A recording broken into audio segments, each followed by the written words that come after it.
Hello, everybody, and welcome to Church at Home with Rachel for Monday, the 20th of May.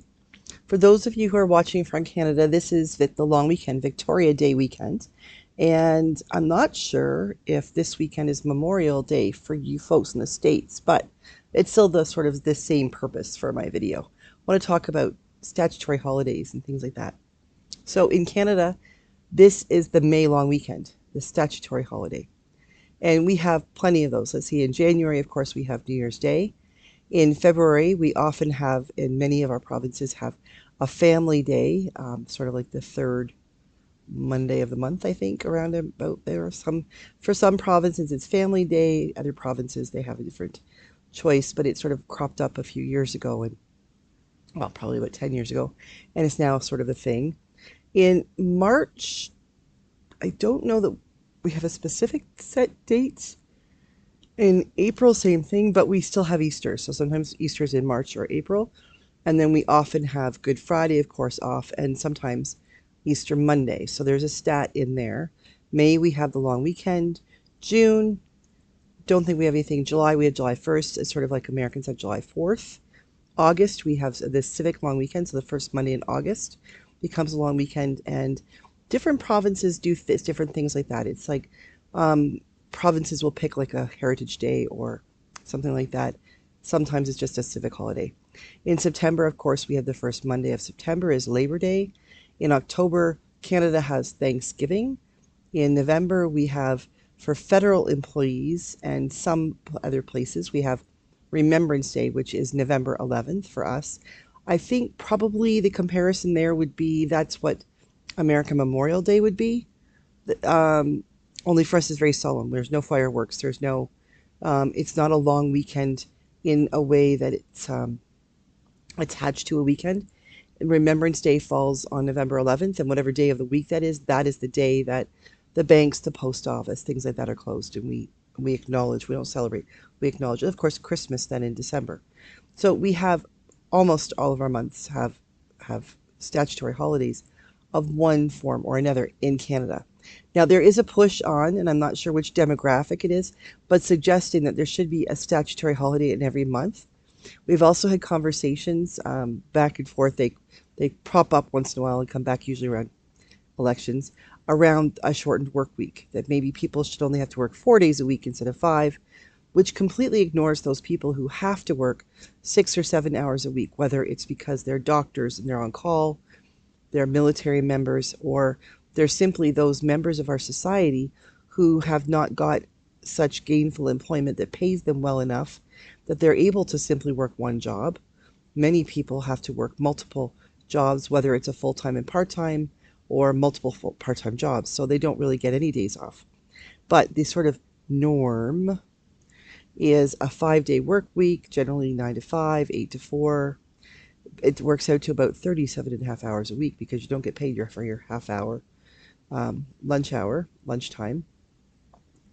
And sometimes it seems ridiculous to me because, like I said, there are people who are unable to take that time off because they don't get paid enough.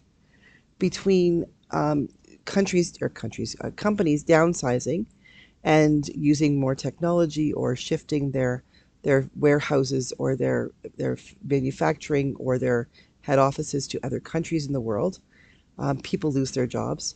We have places where they will eliminate jobs and then hire people back, but when they hire them back under different wages, different expectations. Usually the expectations are you will work harder and longer and faster than you did before, but we're going to pay you less because, hey, we can do that. Today is not the day I want to get into what I think about corporate ethics. But what I want to talk about is this idea that our work week shifting, is it or is it not healthy? There are plenty of people who say, absolutely, even nurses who work a 12-hour shift, who work like 4 on, 3 off, or things like that, they still get their, 48 hours a week, minus their, they get their 40-hour week, but they come in, they're focused for 12 hours, and then they have 3 full days off. They get a long weekend all the time. Well, the fact is they don't, because their 4 days could be Monday, Tuesday, Wednesday, with Thursday, Friday, Saturday off, Monday, Tuesday, Wednesday, Thursday, with Friday, Saturday, Sunday off. But then if they work if they happen to have their 4 days being, Wednesday, Thursday, Friday, Saturday, then their days off are Sunday, Monday, Tuesday. And the purpose of this whole, people would have more time with their families. They have more time to do things if they worked a 12-hour day, 4 days a week. Well, no, think about it. If a mom or a dad has to work 4 full 12-hour days and say they have to average, you know, half hour to 45 minutes of um, travel time, commuting time to get to work, plus the 15 minutes you're supposed to be there early to get ready for work, and the 15 minutes that you takes to sign off and get out of the building and get in your car, there's an extra hour to their day. So it's a 13-hour day. You're now down to, what is it, 11 hours left in your day. So if you sleep for 8 of those, you now have 3 hours to prepare meals, do the laundry, cut the grass, do all the things that need to get done, do homework with your children. If you're working 7 to 7 or midnight to noon, who's taking your kids to school? Who's picking them up from the babysitter? Who's doing all of the things with them, the soccer trips and all of those things that happen? On paper, it may look like a brilliant idea, but in practice, is it really? And then we have the folks who are simply saying that we really don't need to work a 12-hour day, nor do we need to work a 5-day work week. We could go to a 4-day work week because people would be more productive if they had, if they knew that they were to have 3 full days off every week, and they'd come into work and they'd be more productive. Okay, if they're still trying to work an 8-hour day, 4 days a week, going to that's a 32-hour week, and they still get time for lunch and things like that. So what work doesn't get done? Because I know of some people who are absolutely brilliantly productive in a 5-day work week, and yet their bosses generally keep them busy for the whole 5 days. Because they're good at what they do and they're productive, they are often the ones who have the most responsibility to do the most work. Those people who are less productive aren't just working 4 days a week. They're working 5 days a week. They're getting paid for 5 days a week, but their work piles up on their desk. As I look around my desk and realize how much work I haven't gotten done this week. Those people who are uber productive, who are super great employees, they're going to be super great employees in a 4-day work week as well. The difference is they're going to try to cram all that work from a 5-day work week into a 4-day work week. And those are probably going to be the very people who will call their spouses and say, I'm going to be home late. I'm going to work till 6 or 7 tonight because I got to get this done. And they're the ones who are going to probably say to their kids, you know what, I'll pick you up from soccer, but Mrs. McGillicuddy is going to drop you off because I really need to get this project done for work.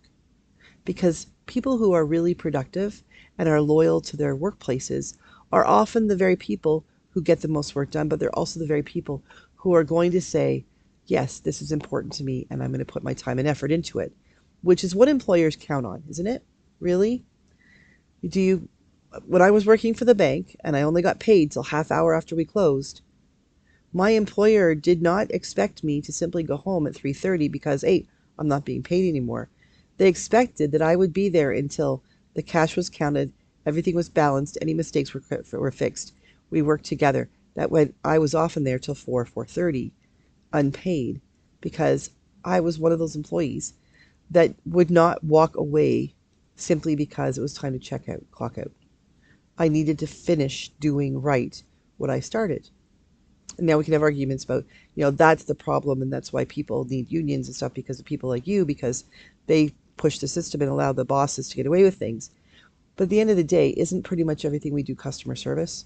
If I don't do something well, somebody, whether it's the immediate person that comes after me or someone way down the line, is going to have a poor outcome because I didn't commit myself to doing a good job in the first place. So it makes me pause and think, maybe I should just dedicate myself to doing a good job in the first place. So this idea of these 4-day work weeks and people being more productive if they only have a 4-day work week. I really would argue that the only people who are going to be super productive in a 4-day work week are the people who are already super productive in a 5 or 6 day work week. I don't think this idea of enticing people to work harder because they only work 4 days is really going to do a great job. And if you think about it, if you only have a 4-day work week and you work in some place, like for instance, if you work in a mall as a janitor, a custodian, a mall's open 7 days a week, which means people are using the bathrooms and people are walking on floors with muddy shoes and things like that. If you only work a 4-day work week, if all of your staff that you currently have only worked a 4-day work week instead of a 5-day work week and then have the weekend staff, your weekend staff has to pick up the third day, that extra day, because otherwise you've got, like, if everybody works Monday to Thursday, then who's going to clean on Friday? Oh, the bathroom's going to be dirty for a whole day until the weekend staff comes in. That's not right. We have to look at the way we have to reconsider how we look at how we work. And I don't necessarily think that taking extra days off or granting people lots of time off is the right way to work about this thing. I think the best way to work at it is to actually, as employers, look at what we're asking our employees to do. As consumers, look at what are we asking those companies and their employees to do. And then be realistic, be kind and compassionate. How can we as a society work together to say everybody should have the time to work a good solid work week, to put their back and their efforts into it, their brains, but they should also have time with the salary that pays the bills to go home and play with their kids, to get 8 hours of sleep, to have time to cut the grass or, you know, shovel the driveway, to talk to the neighbor, to belong to a bowling league. We shouldn't be a society that's working ourselves to death. We should be a society that's lifting up others to life, including ourselves.